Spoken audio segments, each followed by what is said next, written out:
There are different types of soil, each with their own unique set of properties that make them stand out from the crowd.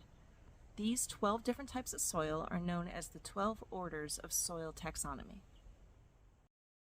The 12 soils are Alfisols, Andisols, Iridosols, Entisols, Gelisols, Histosols, Inceptisols, Mollisols, Oxisols, Spotisols, Ultisols, and Vertisols. The soil taxonomic system was developed by the people who run soil surveys at the USDA in order to help them categorize and detail soils for their surveys. Each soil has a unique set of characteristics that help to shape and sustain the ecosystems surrounding them.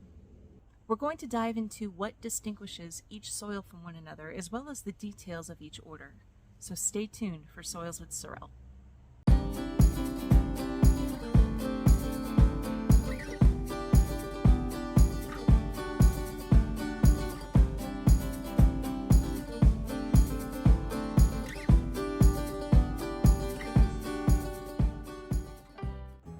The 12 orders are spread throughout the world in a marbled effect, as you can see from this map, and then they're further divided into suborders and families, but for now we're just going to stick with the orders. One of the most important ways to visually see the differences in soil orders is with observing the soil profile in horizons. We talked about this a little bit in previous episodes, but we need to get into a little bit more detail in order to understand the soil taxonomic system. Soil has layers, called horizons, which make up a picture called a profile. Horizons are formed through long-term changes in the parent material by additions, subtractions, relocations, and transformations in the soil. These horizons then settle into layers, which create our soil picture. There are many different things which can help in adding, subtracting, relocating, and transforming the soil, but we're going to keep this simple for now and just use water as an example. Water can be added to the soil through rainfall, which saturates the soil, and depending on how sandy, silty, or clay the soil is, the water can remain in the layer, which changes how the soil supports plant life. Water can be subtracted from the soil through evaporation. An example is we have very hot summers here in Phoenix, and unless your soil has a lot of mulch and constant moisture, the heat of the sun will evaporate the water from the soil, causing dry, lifeless soil that can't support life. Water can be relocated through the soil by movement, by traveling down the soil horizons. Water can also transform the soil by turning a silty horizon more clay or an aerobic horizon more anaerobic. The horizons are broken down into letters. These are the basic horizon categories. The O horizon. This is the horizon at the soil surface. It's the first soil to receive fallen plant and animal litter, as well as water because it's closest to the atmosphere. Depending on how much plant and animal litter as well as water is available in the surrounding climate will help to determine if there is an O horizon or not. A horizon.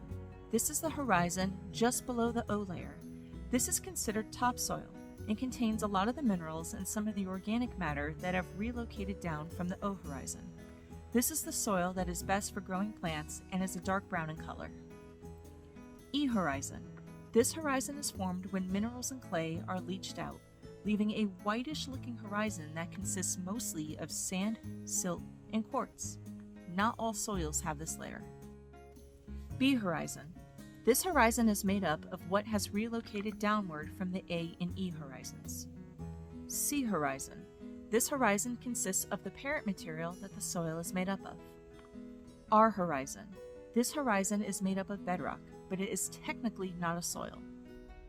Now that you have an understanding of the soil orders and how the soil horizons work, let's start off with our first soil order, Alfisols.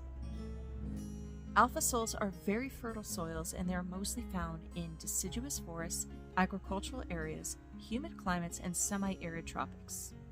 They are formed when weathering causes minerals and clay particles to separate from the horizons that are near the surface, which gives Alfisols an E horizon and distinct separation between other horizons. Because they have high fertility, meaning an ability to grow and sustain plant life, they are found in agricultural areas around the world. When you look at where the soil is distributed across the United States, you can see that they are located in areas that are known to grow a lot of food. Alfisols can be broken down into 6 suborders: Aqualfs, Cryolfs, Udolfs, Eustolfs, and Xerolfs.